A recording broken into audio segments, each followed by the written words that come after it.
The Bitcoin Group, the American original. For over the last 10 seconds, the sharpest Satoshis, the best Bitcoins, the hardest cryptocurrency talk. We'd like to welcome our panelists, Rodolfo Adranzes from the Law BitConf. You got to unmute and say hello. Sorry. Hello, everybody. Thank you for inviting me. Robert Allen from Bitcoin and Friends. Oh, you got to unmute too. Good to be back. Josh Shigala from the Standard.io. No, just kidding. Yeah. Hi, everybody. And I'm Thomas Hunt from the World Crypto Network. Moving on to issue one. Issue one, Davos 2023. Global bankers push urgent regulation of Bitcoin. Yes, the bankers are here and they're ready to fix Bitcoin. They're worried about the FTX disaster and they're looking for other ways to enact basic laws and to hold down crypto. They are worried, though, about regulating crypto because it might legitimize a sector that they worry is inherently speculative and slightly crazy. Rodolfo, what do you think of the WEF's plans to fix Bitcoin? I read the title. It says Bitcoin. I read the content. It talks about crypto. I mean, regulating Bitcoin, what does it mean? And when you discuss FTX, what does it have to do with Bitcoin? And when you discuss regulating crypto down the road, what has it to do with Bitcoin? I really don't understand if they are discussing we should put focus on the self-custody, we should put focus on, or they are discussing what exchanges should do. I don't care whatever regulation they put on exchanges. Yes, I think that the fantasy of regulating Bitcoin is just a misunderstanding of what they are discussing, what they are talking. I think they're slowly coming to terms with it that they can't regulate or control Bitcoin, that things like the halving will keep happening, transactions will keep going through, and it's pretty much unstoppable. Robert Allen, what do you think about the WEF after Bitcoin? Well, these guys are criminals, so they're going to do whatever they can to keep their criminal enterprise operating as it's been. But yeah, there's very little they can do to stop Bitcoin. I mean, of course, they could try to outlaw, self-custodial wallets and things like that. Very hard to actually enforce that. Of course, they can, slow down adoption in specific jurisdictions, but I think jurisdictional arbitrage will win out in the end. So, for example, I'm in the United States. If this government tries to do something like that, I will move to another country. And I think a lot of Bitcoiners would do the same thing. So I think game theory is, we're in a good position regardless of what they try to do. It does seem like we've been winning the whole time, and it just keeps getting worse for them. Josh Shigala, they're here to fix Bitcoin. It's regulation again. You will eat bugs to change the weather. That's what they want. But the thing is that these guys are megalomaniacs. They always have been. Always try to, change the world. People call it the World Economic for them because that's kind of what they want. But the thing is that if you like Rodolfo said, if you regulate anything, it's exchanges. There's already like crazy amounts of regulation coming down the line from the EU in terms of the travel rule and all this nonsense. So there's so much coming. They can't regulate Bitcoin at the base level. It's just it's regulated by math already, and so it doesn't really matter what they do. It's good to just ignore them and keep on going. I think that's the name of the game. Well, for the exit question, since we all agree that they can't regulate Bitcoin, the question is, will they be able to agree with each other? Will there be a worldwide crypto type legislation within the next 3 years, 5 years, or never? Rodolfo. No, I think that there will be some general adoption of of rules. The fact that the GAFI standards and all those really puts the countries in a bad position if they don't agree on those. And I think that several countries will work on a international, with differences in every country, but with an international approach of how to address Bitcoin and crypto, yes, but mostly understanding that will affect crypto exchanges and not mainly Bitcoin. But yes, I do believe it will happen. And I also do think that in some way, as Bitcoin and crypto adoption grows, it affects more and more people. And when these things occur, like FTX, I do understand that they have concerns of these situations, because finally it affects lots of people, yes, that started to go into the space because it was easier and with less understanding and less knowledgeable. So I do understand that they have this sensation that they need to be the saviors of the world. And I do believe that it really affects a lot of people when these things happen. And if banks connect to the crypto space and the crypto space fails, the banks fails, and people put money in the banks that are putting money into the crypto. So I think that regulation is really inevitable and it will have a big impact, but I don't care about that impact, really.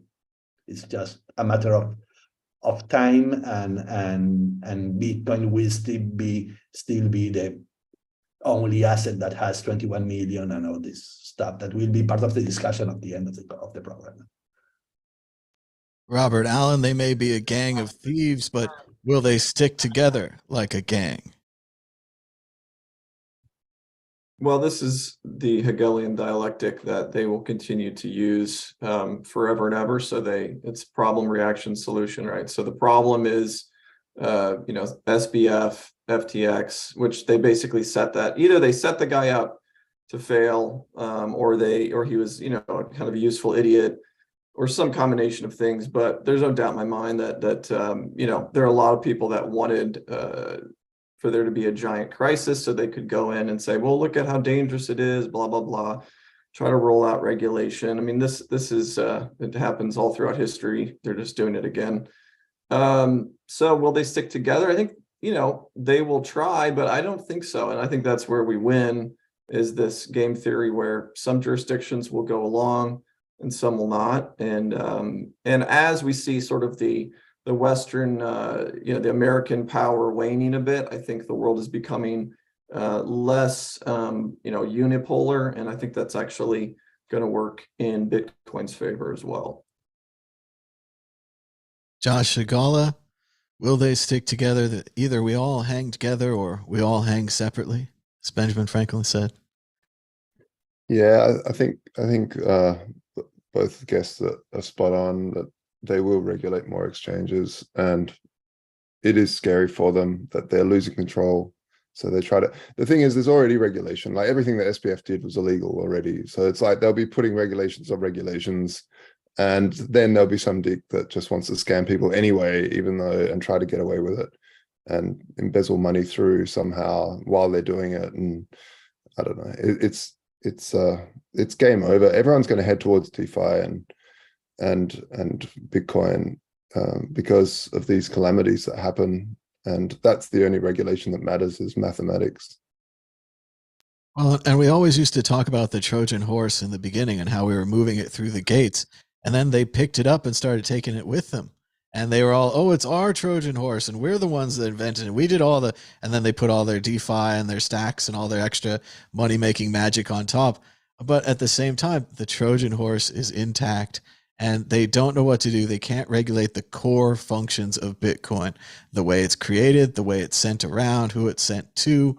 And this is a major problem because, as we're going to see in the next story, they're all about regulating that. They've been doing it for 30, 50 years. They're way into it. Issue 2, Binance named as a counterparty in the FinCEN order against Bitzlato. Bitzlato is accused of laundering $700 million by the U.S. authorities. It's all about money laundering. No surprise that Binance is involved, but Bitzlato a little bit of surprise. I don't know anybody that's ever heard of this exchange. Apparently it's for criminals only. Things with scary sounding comic book names like Hydra and other things. Robert Allen, lead us off here. What is this about?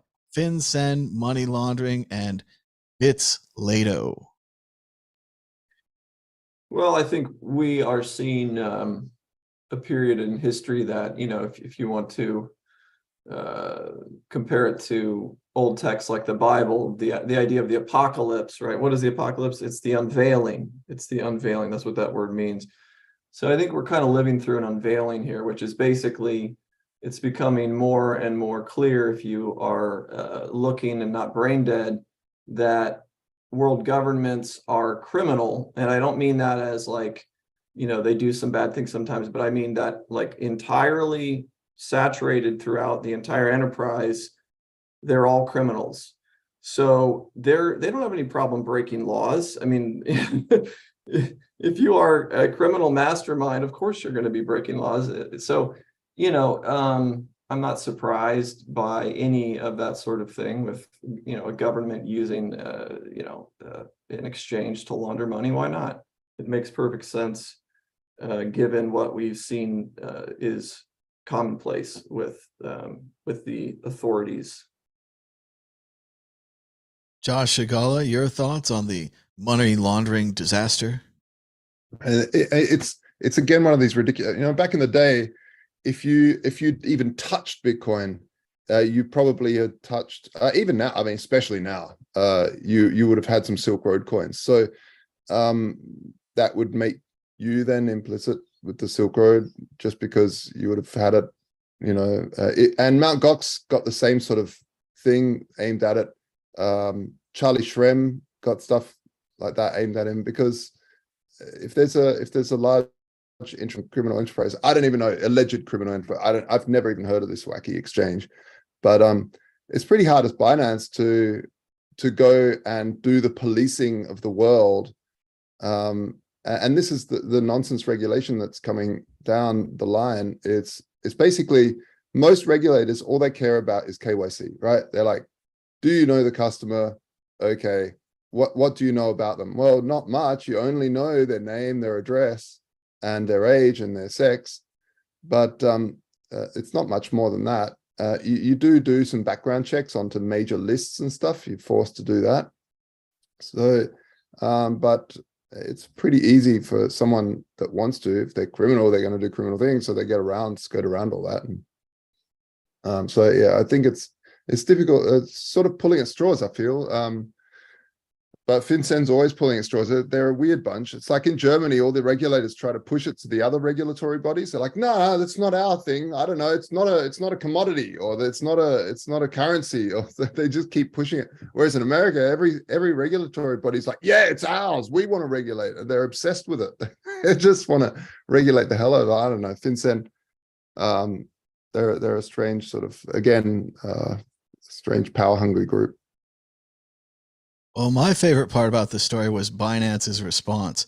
Binance seems to say, oh, we've had this problem and we want to help you, but we're also the ones that caused the problem, because they just have this open valve and all the money keeps playing through. And afterwards they're like, oh, whoopsie, we're sorry we let that $700 million go through to that whatever kind of terrorist organization that might be.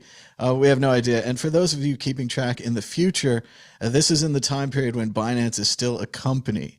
I don't know anything about Binance, never been there or anything, but allegedly they're a company and they have an address and they have all this relations. But it just seems as well, if I was Binance and I was operating more like a pirate operation, then I could do anything I want and I could launder all this money and I could get all the fees, and I really wouldn't care whose money it was, what color, gray or dark or red or bad money. And of course, going back to this idea of money laundering here in the United States, they famously caught the gangster Al Capone for tax evasion. I think this led to the idea that you don't catch gangsters for gang crimes, because often they go through intermediaries. You catch them for the money crimes. In the 70s, they investigated drug lords and other things like that, got more and more into the people's finances. And now it's to the point where they want to tax you for a $200 Venmo or something like that. So, Rodolfo, what do you think about the Binance money laundering and Lato, which I think we can all agree we've never heard of before. Never heard of. Actually, my approach is a bit different. When I see FinCEN discussing Bitzlato, how did they get to discuss Bitzlato? I mean, why they are not discussing others big players in the space and they're discussing Bitzlato? I guess that they do check everyone, and the tracing, the on-chain tracing, yes, and the chain analysis and the elliptic and all these services, yes, provide some information that raise their attention beyond a certain level of acceptance, yes. So getting Bitzlato, I never heard it, and $700 million, where most of the players were coming from scams, whatever they define scams is. I don't know if they were or not, or I mean, they can set whatever address as a bad address because they can, as long as they say it is true and it's not, yes. But I mean, they can fake all the information and make you believe that it was really a bad exchange for saying it. But I think that if they get there, they get to Bitzlato is because they are checking everything or several, and they're addressing some specific situations in which they have major concerns. Yes, I don't believe that they are not checking Binance, they're not checking Coinbase, they're not checking, and you will say, no, but they have KYC. Yes, but depends, no? So my concern is, once they finish with this, are they going bigger or not? And they will address every other single transaction and every other thing will be like money laundering or not? But my main concern here is why Binance was supportive, active supportive to what was happening with Bitzlato. Binance also did their own analysis and they said, yes, really Bitzlato was doing wrong or not. I don't believe that Binance is the savior of anything. I do think that in some minimum time it will also fail as others, and it will be a big crisis and whatever. Also with Tether, that's my opinions. But now they're playing the role of I'm the god of the good guys and of the bad guys at the same time, because we don't accept in money, we don't accept cash, but we do trading only in crypto. So we're good for the crypto guys, but we're also good for the government because they can call us and we are the major, so we know everything about everyone, every transaction. So I don't like very much the role that Binance is taking in this space, not because of how big they are, how big they will fail, and because of how they're positioning themselves in the two sides. No? But anyway. It is an incredible position. It's like they're wearing a white hat and a black hat at the same time. And they're like, oh, hello, government. We're glad to help you. Yes, all the criminals went through our system. Here's all their information. And so they're ratting out the criminals, but again, they're the ones causing the crime or allowing it to happen, allegedly, and so forth. And that moves well to the exit question, which is completely speculative. Predict the future. Will Binance bend to regulation and become a normal crypto company, or is Binance more of an idea, or of a 5th of November type thing that goes in the wind? Remember Binance, and they just keep serving these transactions. Robert Allen, predict the future. Which way will Binance go? Completely speculation.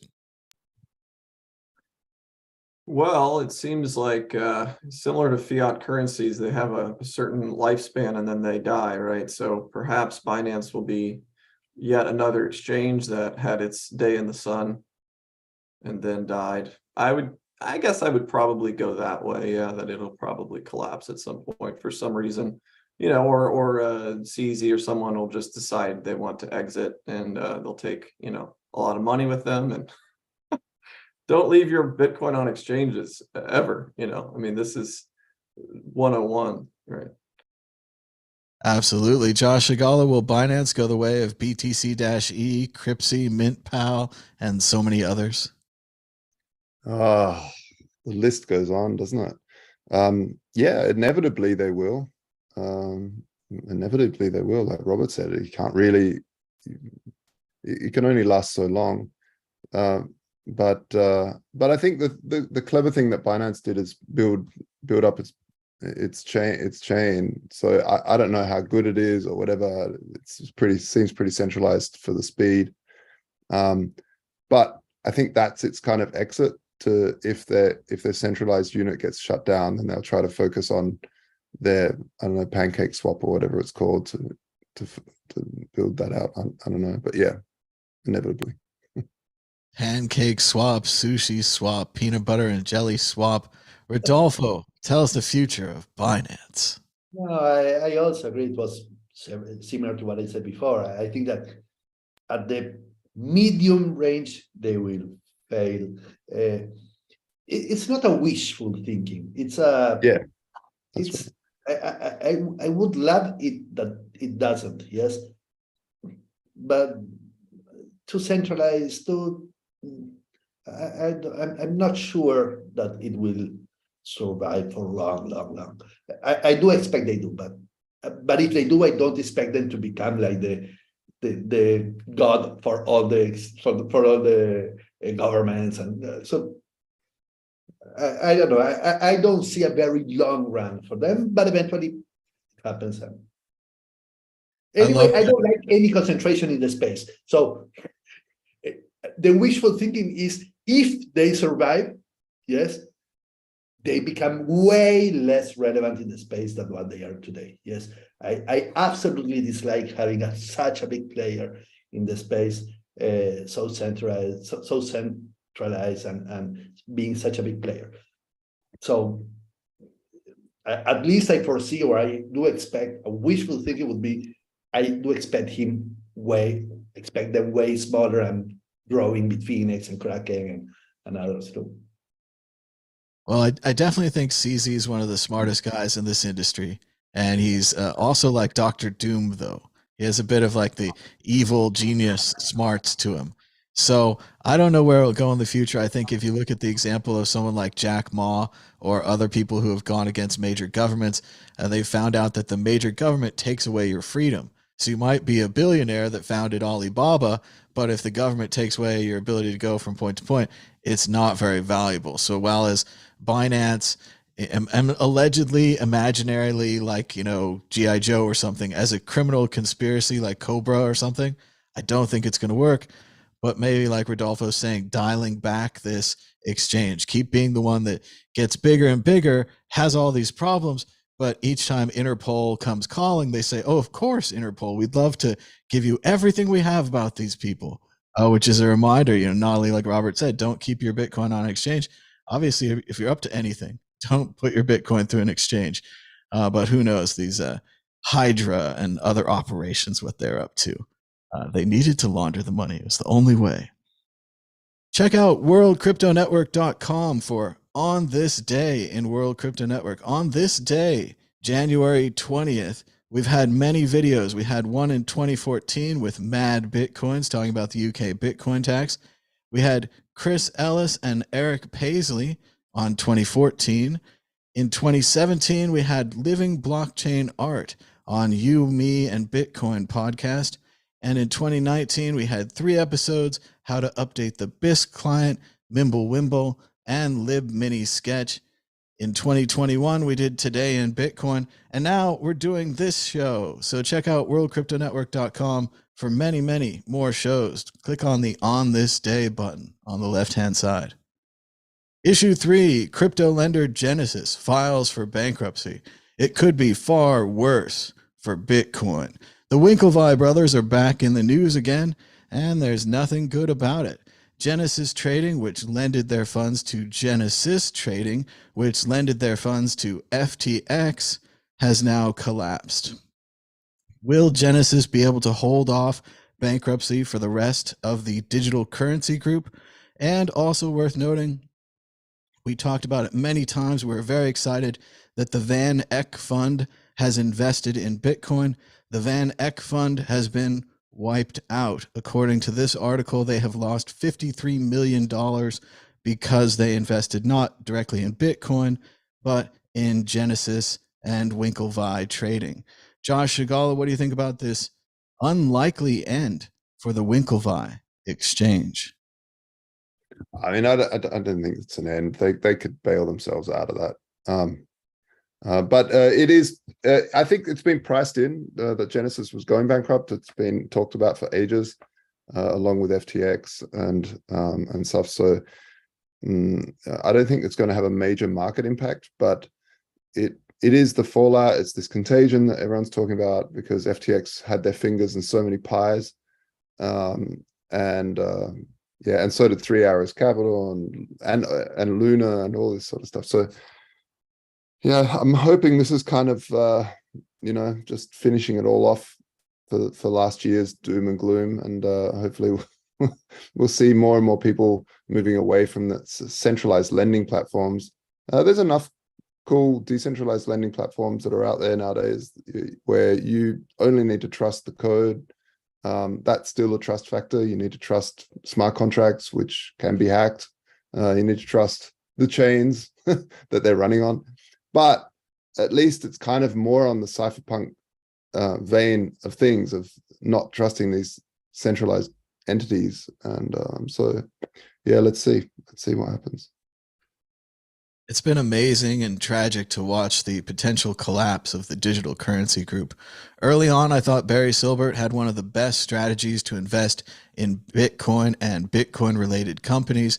Now we've seen that they invested some of their money with FTX, and according to Barry Silbert, got taken advantage of by criminals and frauds, allegedly bad guys in the industry.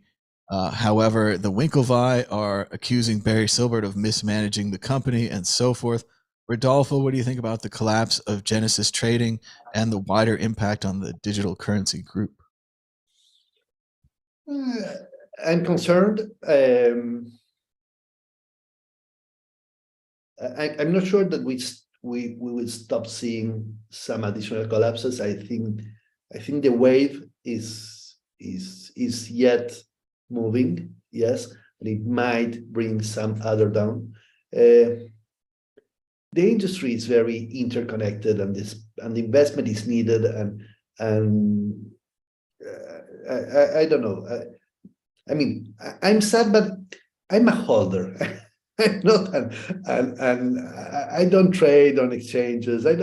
So some things I see them like from the far. Yes.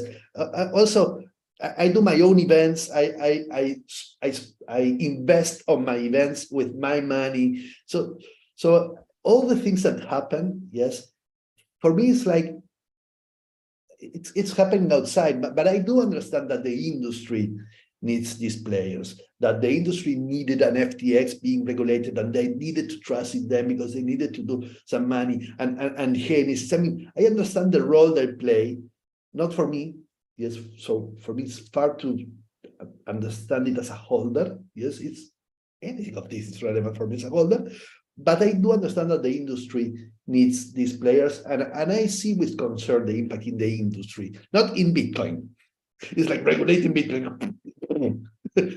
This is not relevant for Bitcoin itself, but the industry, the players, the projects, the new ideas. I mean, yes, this affects, and DCG was a supporter of several Bitcoin projects and the industry. So yes, I would be sad to see Barry Silbert failing his project. Way more sad of seeing Barry Silbert failing than Brian Armstrong.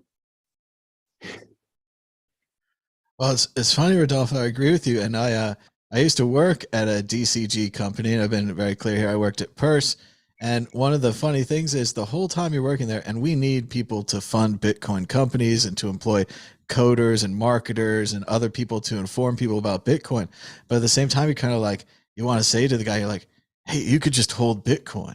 You know, you're doing all this work, you're filling out all these forms, you made all these official positions, you built this big investment, hired all these entrepreneurs, and you're kind of like, hey, you could just hold on to your Bitcoin. And Roger Ver was also one of our investors at Purse and other major Bitcoin companies. And the same thing's kind of true for Roger, where you're like, Roger, you could just hold your Bitcoin forever. You never have to do anything else. You don't have to even be involved in Bitcoin Cash or any of this other stuff. But that was a long time ago. Robert Allen, what do you think about Genesis filing for bankruptcy, the digital currency group, and the continued contagion of FTX? Well, to your point, I would push back a little bit in saying that if everyone just held their Bitcoin and didn't try to build companies utilizing Bitcoin, then perhaps it wouldn't have worked. And it's always easier in hindsight to say, oh, I wish I had held my Bitcoin instead of doing X, Y, or Z. But, I feel for some of these guys like Barry. I mean, granted, he's been shitcoining for quite a while. And I think I haven't looked, to be honest, at the details of some of these cases. So I'm speculating a little bit here, but it might be an issue of they had a lot of exposure to specific shit coins that wiped them out, or at least helped much more. I mean, because obviously Bitcoin had a big drop here, but if you're an OG Bitcoin company, you shouldn't be wiped out by these moves.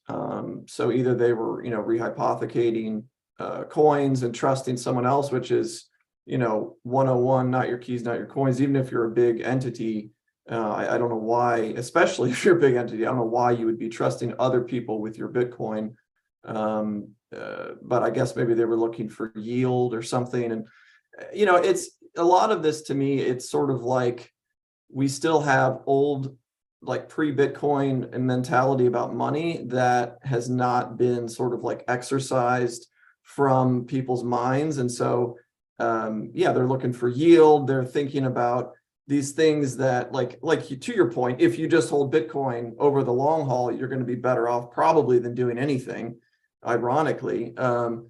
But you have to actually hold it. You can't rehypothecate it. You can't loan it out to people. And so people need to understand that Bitcoin is a fundamentally different kind of money. And I think it also, it sets up these big institutions for failure, because if you have someone on the inside who wants to run off with the money, they can, using the pseudonymity, of Bitcoin, they can essentially, move that money, maybe, drop out of society and wash it in some fashion and use it theoretically. And in other words, it's much easier, I'd argue, to get away with robbing an institution that has Bitcoin as its asset than it would be if they had gold bars or bank accounts with traditional fiat money. So it's a riskier thing to hold large amounts of Bitcoin in an institutional manner. I think also because a lot of these companies sadly haven't been using multi-signature or even really set up probably systems that they should have. So I don't know, it's a combination of things, and it'll probably continue to keep happening because people are very slow to learn, but not your keys, not your Bitcoin. I think, Robert, it's not only easier for them to have problems with someone running off with the money, it's also easier to convince the board to say, we need to take this Bitcoin and invest it and get that yield. Because that's really what this was about, that Genesis Trading was offering a certain much for their yield project, for their loan project. That was passed on to from Gemini to Genesis, Genesis to FTX. FTX was also promising fantastic yield, and they could have just held their Bitcoin, but instead they went for more. And that's just a human failing. And it's also, like you're saying, it's about a time preference of whether you have Bitcoin today or if you have Bitcoin tomorrow, 5 years, or 10 years, which leads us to the exit question. Predict the price of Bitcoin against the magical predictor ball. Will the price of Bitcoin be higher or lower this time next week? Rodolfo, you go first. I hate Bitcoin price predictions. Let me say higher, because... All right, higher. Optimism. Josh Shigala, more optimism. I think higher. One of the things that I saw with this whole DCG thing is that they're very close to the whole Bitfinex Tether stuff. Suddenly, billions of Tethers being pumped into the market. Bitcoin's going up. So sounds like it's going up right now, or Rodolfo's already being proven right. Yeah, so it's I just wanted to know which was the Bitcoin price, because I don't check it usually too much. So 22,300, just to remember next week to check and see if I won. Do we win something? No, it's just what you win respect. That's respect. Okay. Josh Shigala is higher. Robert Allen, higher or lower this time next week? We don't win a whole Bitcoin. What's going on here, Thomas? It's a cheap show. Maybe we'll get you a Doji coin. Well, you know me. It's always higher with Bitcoin. I mean, of course, in the short term, no one knows, but it's always higher. I'd like to agree. It's been going up the last couple of days, and it went up some more, and everybody's really optimistic. What happened to all the bear market stuff? But we must ask the baldest and truest of all predictors, the Bitcoin predictor ball. Will the price be higher this time next week? Don't count on it. Don't count on it. The ball is pessimistic. Moving on to issue 4. Issue 4. Jamie Dimon thinks the Bitcoin supply won't really be capped at 21 million. He says there's no such sure thing as a sure thing, but 5 lines of crypto code come pretty close. We've talked about this before. People come to Bitcoin, they're brand new, they want to change it. And Jamie Dimon's way of changing it is pushing this FUD that the Bitcoin supply could be changed, which would affect everyone's investment in Bitcoin. Obviously, we know how hard it is to change the Bitcoin code, but maybe other people don't. Rodolfo, what do you think about Jamie Dimon's plan that Bitcoin could be changed? He's a banking expert. I think that every picture of Jamie Dimon should have a clown nose and some painting on the face. Yes, so I don't agree with the picture. Second, it's a stupid declaration, though there's been a big discussion and there's still ongoing discussions on the tail emission. No, so if Bitcoin is 21 or 0.005 is being added later on, I mean, this is not the real concern, no? But this thought about Bitcoin good or not, and the way he's supporting this discussion, saying, I mean, showing a non-understanding of things, or do you know how to check if this is true or not? I mean, it's Jamie Dimon. I really, for me, it's whatever says Jamie Dimon is something I skip reading, and really it's a stupidity. But yes, we could change the Bitcoin price, but that things could happen versus things happening, yes, is totally different. I don't see us changing any cap of minting Bitcoin, which is the core of it's the only big thing that we won't change in the ecosystem. But if we do, it just shows that we are a live project and not a stone.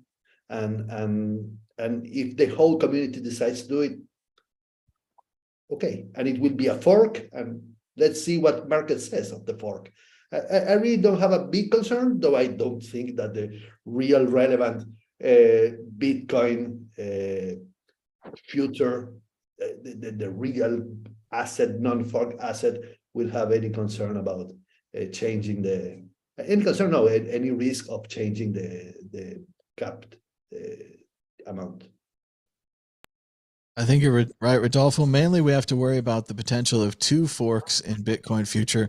One in 2049 when the block reward becomes so small it's like a rounding error, and another one in 2144 when the block reward completely runs out. I think at that time people will reintroduce kind of growing Bitcoin ideas, and then we'll find out if they're more popular. But I think the original Bitcoin stays the same. This is one of the best ways to do FUD, is you just describe something untrue about your opponent and you just say it over and over again. You just, hey, when did you stop beating your wife? Oh, I never started, but when did you stop? And this kind of thing. There's no one to defend Bitcoin on these shows. James can say, what if they change the number? Well, what if they change it? Let's go to Robert Allen. What do you think about Jamie Dimon and his belief that Bitcoin can just be changed? I think he's talking to his core audience, which is like boomers, right? I mean, no one that I know really pays much attention to the news from these mainstream outlets anymore. And, you know, the talking heads and the clowns will keep doing what they do. So yeah, he's talking to like my uncles, and it sounds like something they would say to me about Bitcoin, because for them and a lot of folks, I guess their age and older, it's, you know, code is like magic, right? So it's like no one could actually know what the code does until you just find out someday in the future and just, oh, here's Jamie Dimon, you know, and like like from a movie, right? And his head pops up. Like it reminds me of the Jurassic Park thing. Remember the guy's head comes up and he put some virus into the computers to open the gates. I forget whatever it was. But anyway, point being, that's what is going on in Jamie's head, because that's as much as he understands about computers. It's this magical mystery code thing. Never mind that we have, thousands of eyeballs auditing and writing and actively maintaining the code. So yeah, he's just talking to boomers. And I'm not surprised.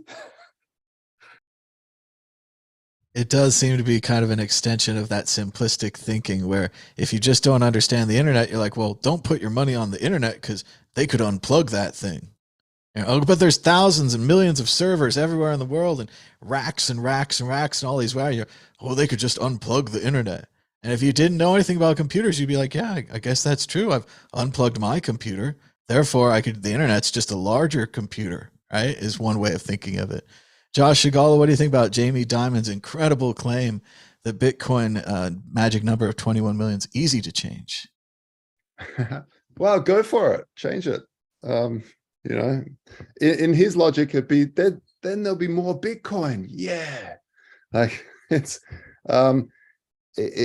he's obviously not done any research on, even just like the blockchain, the block size wars in Bitcoin and how hard it was to move that forward. Like it was almost impossible. And that's like seen universally. The scaling of Bitcoin is seen universally as a good thing, right?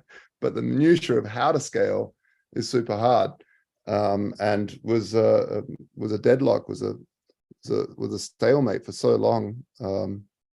So yeah, it's ridiculous. Just another bankster doing his bankster stuff. I don't know. Regulate them more. Exit question, predict the future. In the future, there's an archivist who's going through each one of these episodes and writing down everything we say, probably reading a transcript. But I want you to predict for them, what will be the result? Will the Bitcoin 2049 fork against the very small block reward succeed? Or will the Bitcoin 2144 fork against the 0 block reward succeed? Rodolfo, predict the future. First, if I were to predict that there shall be a fork, they won't be when the fork is occurring, but some time before. So it wouldn't be the 2140, it wouldn't be the 29. I mean, it would be some years earlier just to get prepared, no? But that being the case, it's the same than predicting the price. Yes, I don't do price predictions. So I don't care the number of Bitcoins being mined. Yes, I don't care about the price of Bitcoin in the case of that moment of how many are being mined. It's like when we were mining 50, should we have the discussion about what would happen when just 3 Bitcoins are being mined every 10 minutes? Eventually, at that time, we would have this discussion. But today, I'm not discussing what will happen when we go to 325 or 3 whatever. Yes. So having a discussion of when we go to 0.05 Bitcoins, are we going to discuss if the price is $300,000? I guess we won't. If the price is 10, we might have this discussion earlier. If the price, I mean, this discussion is the same of guessing the price, and I can give you any answer. Yes. That's what to give you an answer. Yeah. All right, Robert, go ahead and predict the future. We've also had more reports that the fork coming in 2042 is very reasonable. They only want to double the amount of Bitcoins from 21 to 42. That's genius branding. 2042, 42 Bitcoins. What do you think, Robert? I'm going to be optimistic and say it won't happen. And I guess my thinking is that we are, if you guys know this sort of idea of the cycles of civilization, the good men creating hard times, the good men creating good times, which creates weak men, which creates hard times, which creates strong men. I don't know if you've seen that. It's a popular meme. We're kind of living through the hard times, I would say, or the beginning of it, perhaps. It's probably going to get a little bit dicier in the next 10 years. So maybe we come out of that and people are a little more wary of just, messing with things for the sake of messing with things. So there might be a little more of a conservative attitude about life, and something as beneficial as Bitcoin, hopefully folks understand that it's not to be messed with. The other thing about this is that I think just, technically, of course, changing a little bit of code is one thing, but what about, is that going to potentially, it's probably not going to be soft forkable in that way. I don't know for sure, but I would be surprised if you could do a soft fork that would do that, in which case, then you also have the, like backwards compatibility issues. And if there's a lot of hardware and stuff that can't easily transition to this new version. So hopefully, in other words, hopefully the infrastructure becomes like so, ubiquitous that it becomes very hard to really change the protocol. It ossifies and so on. That's my hope. Josh Agala, the year is 2133. The Bitcoin block limit has not been raised for more than 100 years, but the block reward is going to zero, and they are dedicated to raise and change Bitcoin. No, I mean, if it forks, but there'll still be the other side, which most people will just stay on, because why would you want to have the chain that's got double the coins? It doesn't make sense. It just shows Jamie Dimon's whack economic basis, that he just doesn't understand the absolute basics of economic theory. Supposedly, I don't know. Just... Yep. So sorry, Thomas, we did for the conference, we did a contest of Bitcoin revolution. I mean, you had to write stories about Bitcoin's future, no, like a futuristic ideas of Bitcoin. And one wrote a story which was very nice, which was called Peta Dyson. And this guy was mining the stars, yes, with these machines and trying to get the 0.0000001 Bitcoin that was brought by this mining of the stars, and that meant a huge amount. He wanted to mine it for himself, like a sort of mining of this. And so what will happen 100 years from here? And how relevant will it be a 0.0000001, or because non-mining is not non-fees, yes, or the 0.00001 fees that come with mining without the genesis, without the genesis of the first, no genesis, the Coinbase, yes, without Coinbase. I think it's really guessing, and science fiction stories are very nice in this scenario. But I really like what Robert said also. No, I mean, we should expect that in 10 years we have learned something, or we have a different approach toward things as humanity. I also do hope that. Yeah, and I think the only fork that will really happen is more decimal points probably happen. That's about it. Or decimal points could even extend the 2144 argument, as we could then fork into even smaller block rewards that seem ridiculous now, but might be really valuable to them. However, prediction of the future, there will be forks, but they will fail. It's the old collector's theory. I want the first version. I don't want version 2 or version 3. I want the original. You can't fool me and give me that crappy phony money, that Bitcoin 2 or Bitcoin 3 or Bitcoin 33, whatever they decide to call it. I want the original. We're running out of time. We're moving on to predictions or story of the week. Rodolfo, are you ready with a prediction or a story of the week? Maybe let us know how the Law BitConf went this year. Oh, you got to unmute yourself. There. I don't have a story of the week because I'm on vacations, so I haven't been reading much about the space. Sorry for that. But yes, I don't know if you said if I could give a brief synthesis of how it was for La BitConf, but this year in Latin America, we had the Latin American Bitcoin Conference. and being November is such a bad moment for the space. We had 10,000 attendees, so I do expect. I do think that even though the things seem like they're going bad, yes, in the space, there's a lot of people still interested in finding how to start in this and how to become a player in the space. So I have a nice foreseeing of what will happen in the crypto space in the next years. I mean, I don't think that the bad situation and the ecosystem and the people losing money and the FTX and all this, it's really what Bitcoin is or what the crypto space is. I think there's a lot of still involvement and creativity and willing of investing in the space. So I'm glad the conference went well. It sounds like a fantastic time. Robert, what's been going on with Bitcoin and Friends? Well, we are relaunching the show. Well, we've been working on. We'll see when we actually relaunch. Although we are making good progress, so I'm happy with how the work is going. But for those who have seen the show originally, we are redoing it for family-friendly programming. It'll be PG type rating.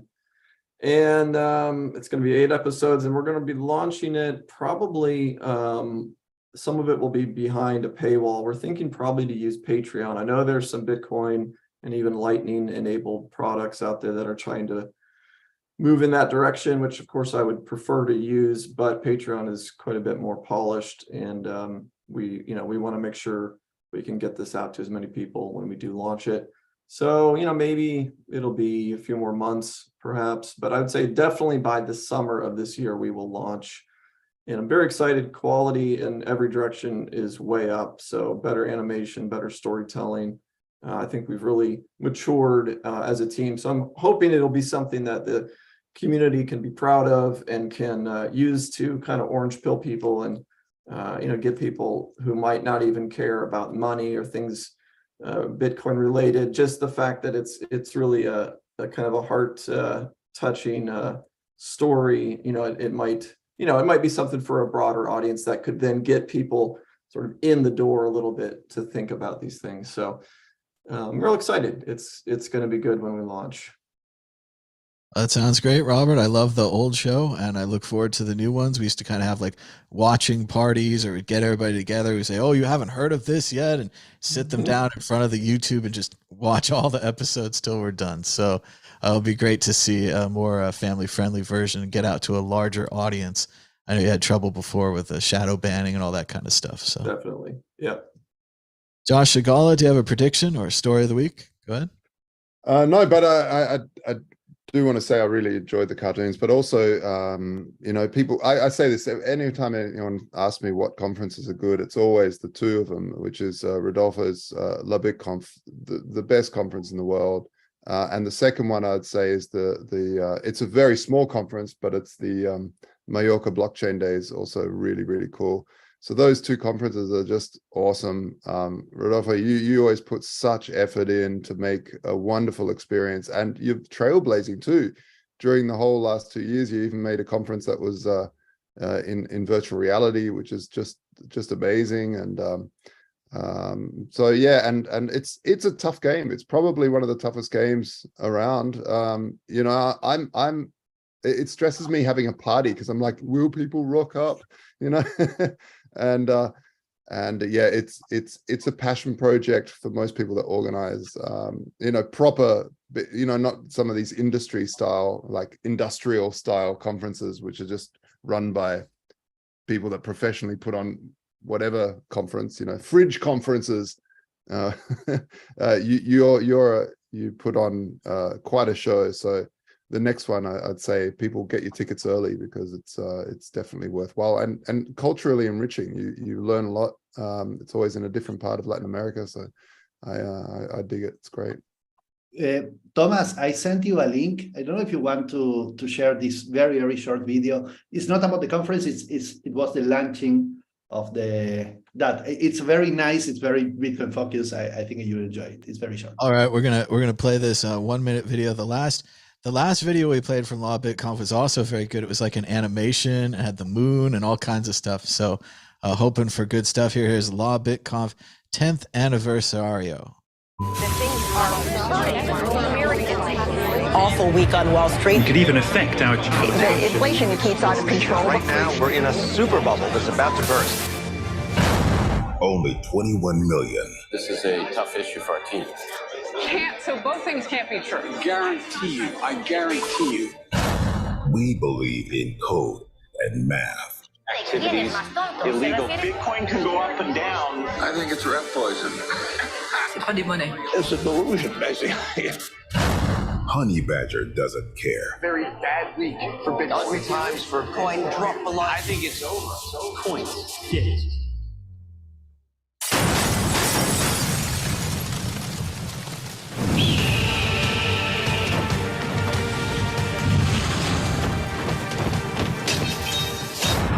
Bitcoin never dies.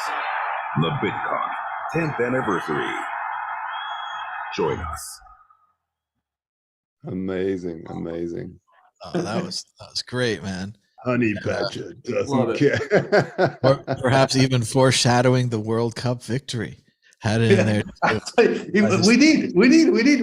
I mean, all the event was soccer related, yes, and the T-shirts and everything was soccer related. And finally, Argentina won the World Cup. So it was a round thing. I think in 4 years I will do it again, just in case. Perfect timing. Great video and a great conference. Like Josh is saying, one of the best for a long time. I think one of the first Andreas videos I ever watched was from Law BitConf. He had the big Bitcoin letters in the background. I remember just totally blown away by what he was saying and pacing back and forth doing his Andreas thing. So thanks to everybody for joining us, giving us a thumbs up down below and subscribe to all the YouTube stuff, push the bell. Hello to the chat and give us a comment if you're watching later on. Until next time, bye-bye.